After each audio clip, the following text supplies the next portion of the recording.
drive through the road of life, we have a destination in our minds. There are some people wandering around on cruise control with no real direction. But as we drive, we only see what's in front of us. Or if we're in a car, we only see the length of our headlights. But yet, we continue to move forward. We continue to drive down that road with the subconscious in our mind, a subconscious belief from our mind that there's more road ahead. And as we drive, the road slowly starts revealing itself as we keep going forward. If there's an obstacle that comes in our way, we figure a way to either move around it or get through it. The same thing goes for your goals and your dreams in life. You don't have to actually see the destination when you begin, but you must begin to get to that destination. It's not your business how it's going to happen. That's God's job.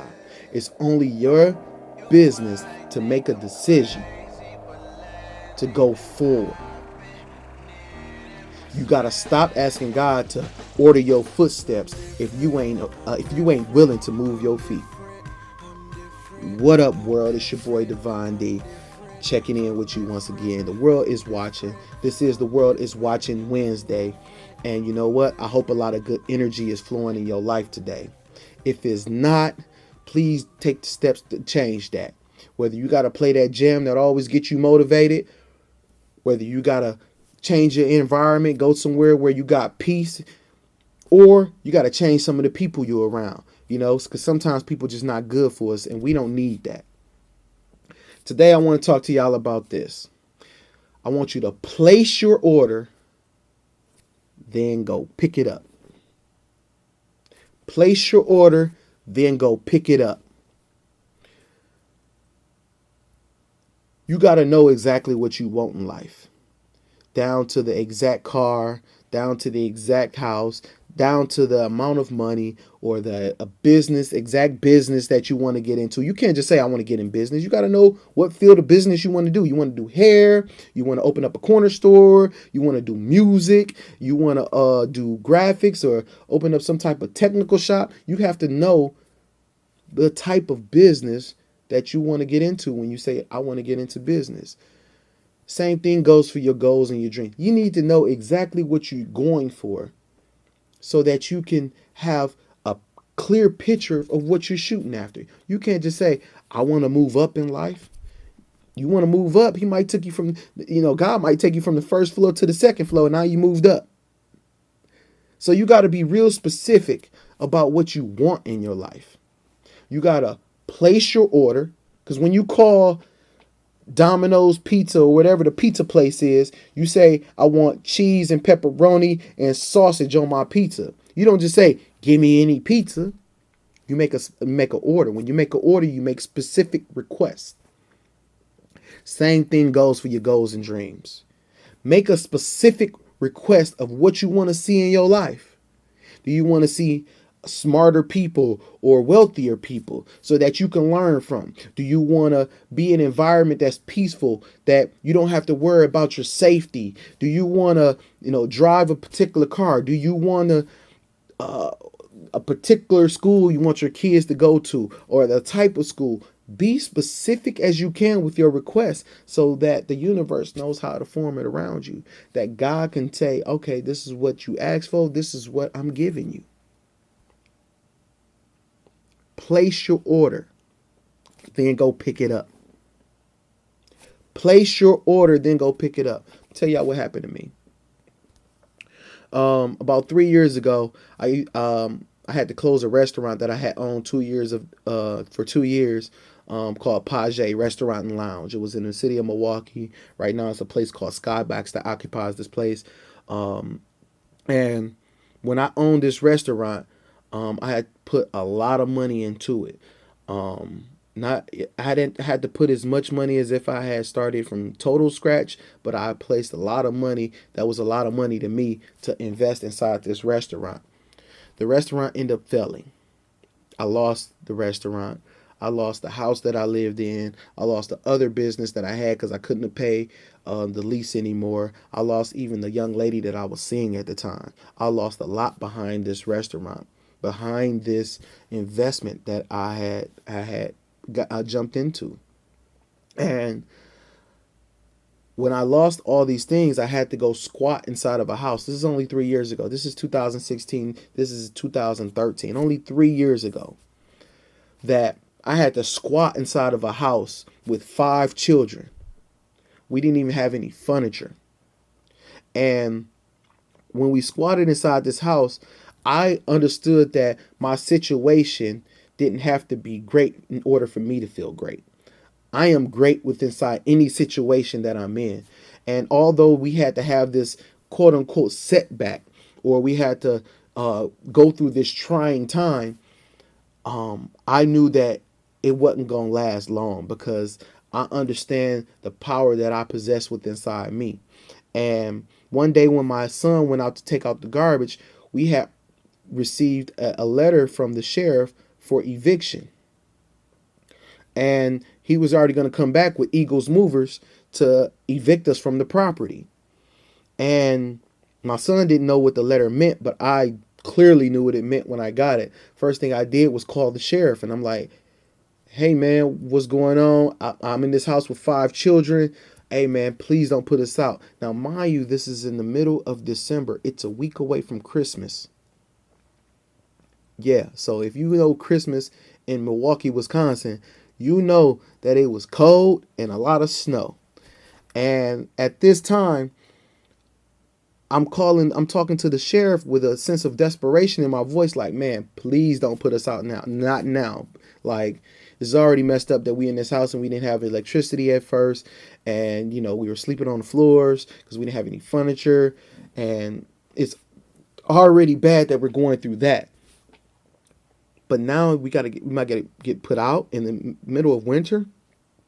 So I'm talking to him. I'm like, man, when is the last day you got to put me out?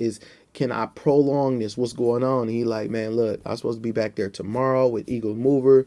Whatever you got in there, we put on the curb. And I'm like, man, please, like, is there anything I could do? He's like, look, man, I'm sorry about your situation. I have nothing to do with the house.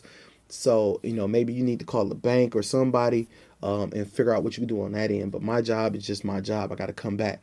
And I said, well, on your schedule, like, is tomorrow my last day that you have to come here? And he said, actually, I got a few houses on my schedule. I can push you to the end, but still only gives you about 3 or 4 days. I said, give me that. So he said, all right. But he said, when I show up, it's game time. I got to do what I got to do, man. If I show up, just kind of be prepared to, exit the premises. So I said, cool, just give me them 4 days. I'll figure something out. And so I started scrambling the house for old mail, like, because, I had just started getting my mail to come there, but it was a lot of letters sitting on the porch and, just scattered through the house. So I started going through the house and I ended up finding a lawyer's envelope. And I opened up the envelope and lo and behold, they were the representation of the house. So I ended up calling the phone number, but it was already after 5 o'clock. So when I called, they were closed, but there was an address on the bottom of the envelope. So, which wasn't too far, and it was local. So I said, cool. So right when the rooster's crowing, I was at that building door. And when I got to the door, it was locked. I'm like, okay. And I see that it wasn't open to the public. You had to have like a little key card or something to get into the building. So I ended up going back to my car and I'm like, okay, well, somebody got to go in here. So what I'm going to do is try to time it where when someone else walks in, I kind of walk in behind them. So I ended up waiting, and then somebody, drove in the parking lot, and they got out the car. And as they were going to the door, I kind of timed it where I got to the door when they got to the door, and made sure they got to the door first because they got one that's got the key card. I don't. And as soon as they opened the door, I'm like, hey, hold that door. And I ended up getting in the building, but this building was a multi-business building. So now I had to look at the suite number and find out the actual door for the lawyers that represented the property. When I got there, was a lady at the desk, and when I walked in the office, she looked at me and she said, "Who are you?" I said, "My name is DeVonD." I live at this address. You guys are the representation of this house, I guess, for the bank. I need some time. You guys had a lawyer, a sheriff come out yesterday to put me out. I have 5 children that I'm living here with. I need some time. And she looked at me and she was kind of like, we don't talk to tenants. We represent solely the bank. Like, we're not in the landlord business. We don't have anything to do with that part. We're just the law office that represents the bank in these situations. I said, well, there's a guy named here that I need to speak to. Maybe I can talk to him. Is he here? And she slipped up and said, yeah. And so she grabbed the phone and she said, let me see if he's not in a meeting.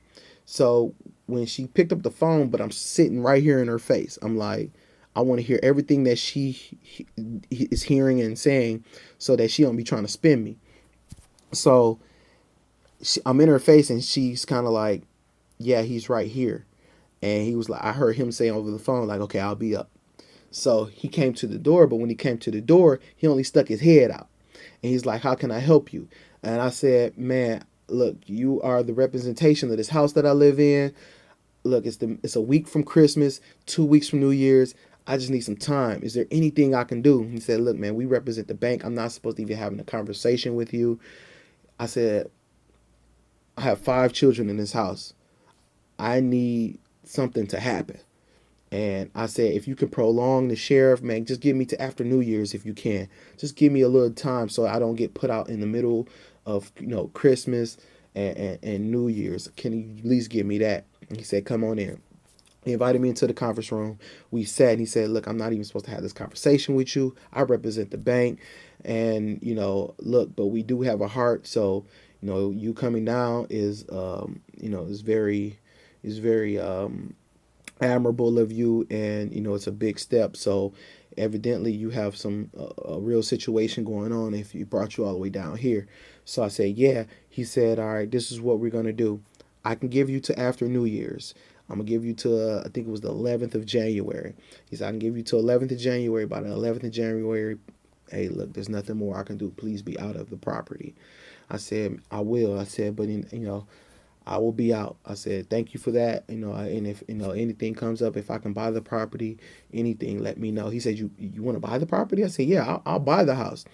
He said, well, I said, it needs a little work, but I'll buy it. I'll buy it. And he said, well, do you have a job or anything? I said, I'm an entrepreneur. I said, I own a few businesses. So, yeah, I'll make it happen to buy the house any way I can. He said, well, we don't even know what the house is worth. So we have to go through the whole process. Submit me an offer. He said, if we can come up with an accepted offer but before January 11th, I'll cancel the eviction totally. So I said, bet. I didn't know what to offer for the house, so I offered the least that I thought that it was worth in the area. So I submitted the offer. Long story short is my offer got accepted. At this time, I didn't have any business really because everything got shut down due to me losing the restaurant. So I really didn't have a business at this time, and I had just hopped into a new business. I just hopped into a franchise, the tax service franchise at that time. And I'm like, I'm banking on everything to that this franchise was going to give me enough money to buy this house in the time that I need to buy the house. And long story short is I worked and worked and worked that business and worked that franchise, and my very, very first check was exact amount to the penny that I needed to buy that house. Me and the kids, they helped me work the business. They went out and helped me pass out flyers and, did everything that they could do as far as organization and paperwork and everything else. And it was the exact amount that we needed to buy the house. So when I received the funds from the service, from the tax service, I showed them the check and they like, we all jumping up and down. We got enough money to buy the house. And I ended up taking actually one of my youngest daughters to the closing with me. And we bought the house, cash out, no mortgage, no anything. And the point is that if I didn't take the extra, forget what the rules were. If I didn't take the measures and move my feet to buy that house, who knows what would have happened? Who knows, where we would have been? But it showed not just only myself, but think about how much that gave my children mentally, and how to believe in themselves and the power that's within them to make these things happen. It's all on us. All you have to do is place your order, then go pick it up. It wasn't my business. I didn't know that all that was going to happen, how it was going to happen. But I placed my order. I was securing what I wanted, and then I moved. I placed my order, then I picked it up, and I was able to buy that house cash out. And we were mortgage free, so we didn't have to worry about getting put out anymore because we owned the house free and clear. And it was a stepping stone for us to rebuild a solid foundation for us as a family, as me and my children, and gave me a worry that's out of my head about paying rent, or where we're going to live, and that month to month struggle, and that month to month battle. So if you probably got a situation going on in your life right now, but you must move your feet. Place your order, then go pick it up. It is serious. It is real. I'm talking to you from the bottom of my heart, because I know that there's greatness in you, and some of you just haven't discovered yet, but you just have to start moving forward. What you have right now is plenty. Don't use the excuse of money, or I don't have this, I don't have a way, I can't get around. It's all up to you. As long as you are breathing on this earth, you have an opportunity, and you have everything that you need to make it happen.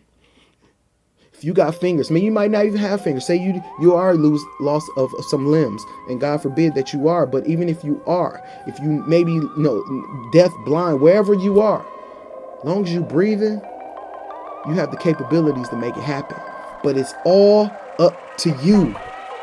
If you don't go after it, it's not going to happen. Stop asking God to order your footsteps if you're not moving your feet.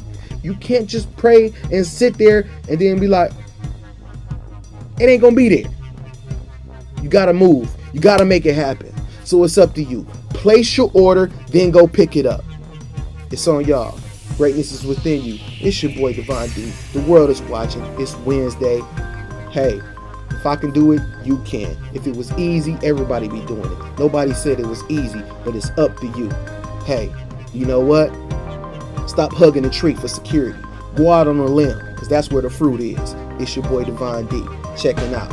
Holla back. The world is watching. I know that it's something